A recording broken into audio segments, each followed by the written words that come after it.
it will end up as the most expensive natural disaster in New Jersey history, and likely for New York City as well.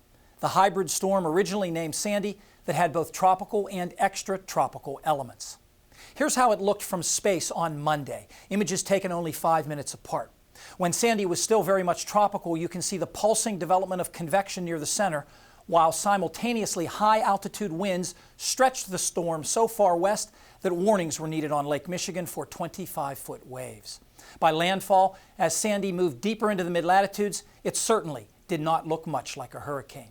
But at the surface, it sure acted like one. This graph of pressure at a buoy about 50 miles off the Jersey shore shows the classic V signature of pressure falling rapidly as the storm approached, then rising rapidly as it passed by. Here's wave height at that buoy, peaking above 30 feet at the storm's closest approach. Now, like many tropical cyclones that leave the tropics, Sandy underwent a transformation as its energy supply switched from the warmth of the ocean to the temperature contrasts of the mid-latitudes. And we can watch this transition. The solid lines here show pressure at about 5,000 feet. The colors are temperature at that level. This is Monday morning when warm air, the reds, dominated the center of the storm. Also, the storm is fairly symmetric. These are both characteristics of tropical systems.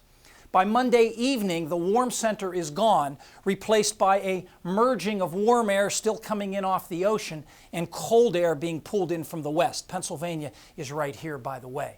And then by Tuesday morning, the transition was complete. The cold air, the purples here, had reached the center of the storm. And interestingly, that cold air coming into Pennsylvania from the south, the opposite of what you would expect.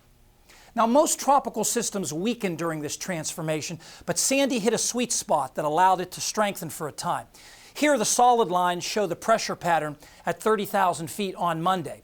The winds follow those lines. Sandy entered the mid-latitudes just ahead of a big dip in the jet stream, and a convoluted upper air pattern helped direct Sandy on its odd track. A blocking high-pressure system centered over eastern Canada forced the jet stream to take on a shape similar to the Greek letter omega.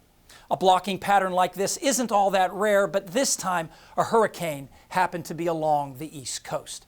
The 90-degree angle of approach to the coast and landfall location near Atlantic City exposed central and northern New Jersey and New York City to the strongest winds and biggest storm surge, all during a full moon when tides were above average anyway.